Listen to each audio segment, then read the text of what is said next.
In that last demonstration, I used the term reference type. You might be wondering what a reference type is. In a later module, we'll be talking in more detail about reference types, but I wanted to give you enough information to understand a few basic concepts that you need to know. Anytime you create a class definition, you're creating a definition for a reference type. When someone instantiates an object based on that class definition, the object itself is going to be stored on the heap. That's a large pool of memory, often measured in gigabytes, that's available for storing objects. You can think of it like that big pile of dough that we're going to take the cookie cutter to.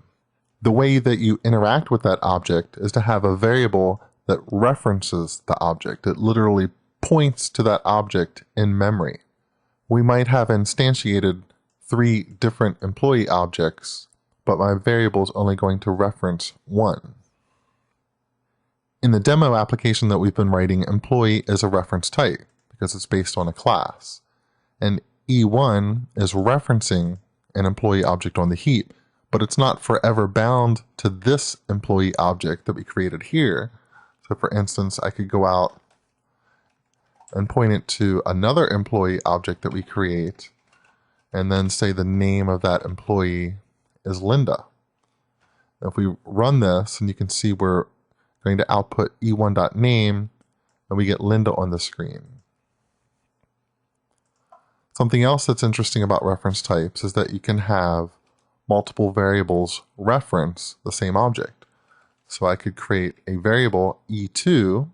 I'm not going to initialize e2 to a new employee object by constructing another employee object. Instead, what I'm going to do is have e2 reference the same object that we created and assigned into e1.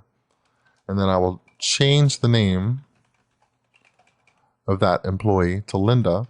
And you can see here we're still outputting e1.name, but when I run this, we'll see that the name is indeed Linda and not Scott. And the reason that works is because we have 2 variables that are both referencing the same object on the heap. So any change that I make in E2 will be seen through E1 and vice versa.